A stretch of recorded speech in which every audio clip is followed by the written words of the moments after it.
comes with $180,000 worth of stuff.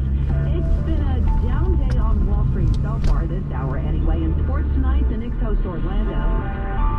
Wednesday's time 3:41. Time for traffic and transit from the Mercedes-Benz of Edison.com Traffic Center. Here's Greg Rice. Well, still looking at trouble on Manhattan's east side. Southbound FDR crawling from the 130s past the RFK because of an earlier crash. Northbound FDR is all jammed up from right around the area of the 20s to the 90s, and again from the 130s to the George Washington Bridge. Here's what you need to know about the bridges and tunnels. Getting out of lower Manhattan is getting worse. You've got some trouble leaving maybe one lane open here on the Brooklyn-bound side of the Brooklyn Bridge. We're trying to pull up exactly what this is on the 1010 Winds jam cam, but it is awful out of lower Manhattan here. Looks like you may have a truck that sneaked onto the Brooklyn-bound Brooklyn Bridge, and really the left lane is all that moves. Manhattan Bridge, Williamsburg, Battery Tunnel, all better for you out of lower Manhattan. Citybound George, 20 to 30 on the upper. Lower is going to do a whole lot better. Southbound Henry Hudson's getting worse, especially out of the Bronx, and that's still the best of what you've got getting out. Lincoln, it's about 20 minutes in. The outbound Lincoln Tunnel, it's about a 15 to 20 minute ride. The Holland's the worst of it. It's 45 minutes home. The inbound Skyway's a mess. The Newark Bay, better either way. I'm Greg Rice, 1010 Winds on 92.3 FM. Enjoy the rest of this day while you can. We have a soggy weekend ahead of us. So much rain that we may be dealing with flooding tomorrow. AccuWeather's Brian Thompson is keeping us up to date on what's to come. After enjoying a fair amount of sunshine today, we are not going to be seeing much of the sun into the weekend. It is going to be cloudy up into tomorrow. We'll see rain overspread in the area during the afternoon from southwest to northeast as another storm approaches and what's already been a wet start to the month of March. Now, rain will become heavy at times into tomorrow night. Could be looking at 3/4 of an inch to an inch and a half of rain across the area, and that could certainly be enough to cause some ponding on streets and in poor drainage areas tomorrow night, perhaps even into very early Sunday. But by Sunday morning, the rain will be largely gone. The wind will pick up, and we should dry things out for the most part. Just a leftover rain or even a snow shower Sunday as it turns windy and chillier. Make sure you keep it locked into 1010 Winds and 1010winds.com. We will keep you up to date on the weather. Winds news time 3:43. A federal appeals court has reinstated bribery and fraud charges against former New York Lieutenant Governor Brian Benjamin. The decision reverses a lower court judge's ruling that wiped out the bulk of the case. The appeals court said Benjamin promised to allocate $50,000 in state funds to a nonprofit controlled by a real estate developer in return for campaign contributions. Benjamin's attorney says the allegations are false, and he remains confident Benjamin will be vindicated in a case that should never have been brought. Wednesday's time 3:44. A Midtown recording studio, a famous studio, was the scene of a shooting overnight. Police say the 26-year-old victim from the Bronx was shot at least once in the head in an 11th floor recording studio in the music building. The victim remains in critical condition at Bellevue. Rashawn Nicole works across 8th Avenue from the studios and says this area can be very dangerous, especially late at night. Drugs, money, so there's a lot of different things, and if you notice over the last year, there's been a lot more crime here too as well. It's becoming a lot more consistent. It's not the same Home Alone Times Square that we know from back in the day. Right. Police are looking for 4 men seen on security camera video leaving the building after midnight.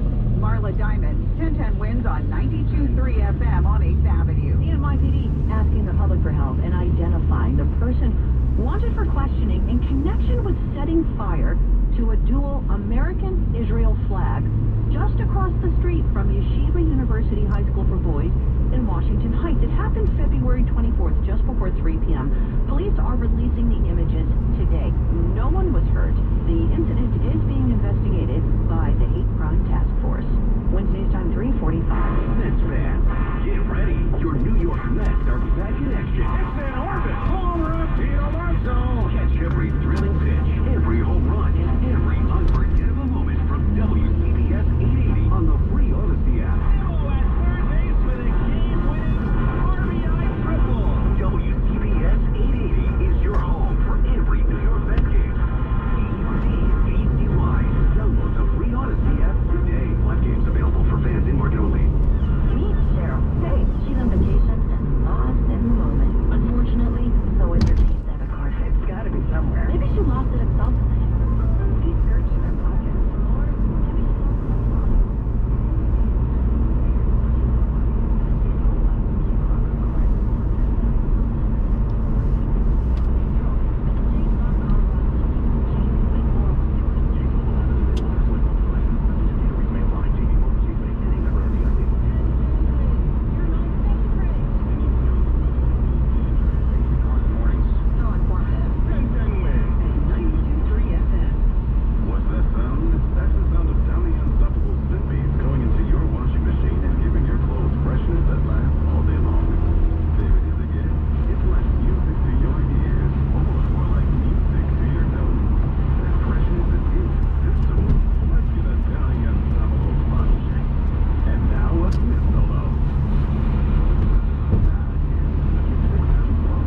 a donut investigation. Any type of food products that say they contain one thing and really contain another is very serious. And recently, there has been at least one death because of a nut allergy in the tri-state area after a young lady ate a cookie. And I'm here in Huntington Village where Cindy Snacks, a popular vegan store, contacted the state and county officials after she says her supplier dropped off a donut that was supposed to be gluten-free, but it was not. In fact, the owner posted on social media she did a gluten test and it showed high gluten. The owner believes the donut was from a popular fast food location. The supplier denies it. Both the store owner and the supplier did not respond to my request for comment. Sophia Hall, 1010 Winds at 92.3 FM in Huntington Village, Long Island. Winds east on 348. An update to a story we've been telling you about on 1010 Winds about the Secaucus pet store chain on Long Island. State Attorney General Letitia James says Secaucus has agreed to pay $300,000 to nearly 200 pet owners who say the store sold them critically ill puppies. Many of the dogs died after they were brought home. Secaucus has locations in Hicksville and Lynbrook. James says they've also agreed to stop misleading advertising, which claims that the stores sell the healthiest puppies and use the most trusted breeders. But the chain's lease is up. Beginning in December of this year, a new state law takes effect that prevents pet stores from selling dogs. Winds east on 349. Former Honduran President Juan Orlando Hernandez has been convicted in New York of charges that he conspired with drug traffickers and used his military and national police to enable tons of cocaine to make it into the United States. Hernandez served 2 terms. He was arrested in Honduras after leaving office and extradited to the U.S. in 2022. Prosecutors accused him of, quote, paving a cocaine superhighway to the United States, charges he strongly denied. The Trump family is now part of the leadership of the Republican National Committee. The RNC is now led by Michael Whatley, who supports Trump's false accusations of voter fraud. The co-chair is now former President's daughter-in-law, Lara Trump. The new leadership team was elected amid internal debate over whether the organization should help pay Trump's legal bills. Lara Trump is expected to focus largely on fundraising and media appearances. The co-chairs, who replaced Ronna McDaniel, complete Trump's takeover of the National Party, have been released to return to the White House. Correspondent Linda Kenyon. Winds news time 350. At least one fertility clinic in Alabama has resumed in vitro fertilization after a conservative court put a halt to things. IVF treatments were put on hold statewide after the Alabama Supreme Court's unprecedented ruling saying frozen embryos are children and destroying them could lead to wrongful death lawsuits. State lawmakers quickly passed legislation to protect providers from criminal liability. Fundamentally, we're trying to help people have children and build families, and the legislators have come together very quickly to try to help our patients, take care of their needs. Dr. Michael Elavan is medical director of Alabama Fertility Specialists in Birmingham. Correspondent Jim Priscilla. Winds east time 351. Time for traffic and transit. Here's Greg Wright. Well, the southbound Whitestone Expressway is all sorts of awful. We're getting word of a crash coming down towards Northern Boulevard, and all of this out of the Bronx. It's just awful. Southbound Hutch coming down from Westchester Avenue and East Tremont Avenue across the Whitestone Bridge and onto the southbound Whitestone Expressway is a crawl. The northbound Van Wyck Whitestone Expressway, that's awful too. From the L line to the Whitestone Bridge, the Clearview Throgs Neck either way, that'll be better. The RFK Bridge has turned into a parking lot in either direction. It has turned into one of those days getting across the Upper East River where nothing works. Brooklyn-bound Brooklyn Bridge, they've got the right lane shut with some police work, so out of Lower Manhattan, the FDR and the local approaches just don't move. The Manhattan Bridge and the Williamsburg are a whole lot better. And with the Verrazano, we've got trouble on the Brooklyn-bound upper level with a breakdown knocking out the left lane right around mid-span. City-bound George getting worse. What is it? 30 to 40 on the inbound George on either level. Out of town, only the southbound Henry Hudson is the only kind of good you've got. Lincoln, it's about 15 to 20 minutes in. The outbound Lincoln's not awful yet. The outbound Holland is. It's about 45 minutes home. The inbound Holland is about an extra 20 from the Skyway, better off the Newark Bay. I'm Greg Rice, 1010 Winds on 92.3 FM. Now the AccuWeather 4-day forecast. Here is meteorologist Brian Thompson. Well, it's been a very nice afternoon, Laura. We've had a lot of sunshine, just a few high clouds drifting on in, but there are more in the way of clouds starting to drift in from the southwest now, especially across parts of New Jersey, and this will be a trend that continues as we head into tonight. Clouds will increase. We'll get down to 40 for an overnight low.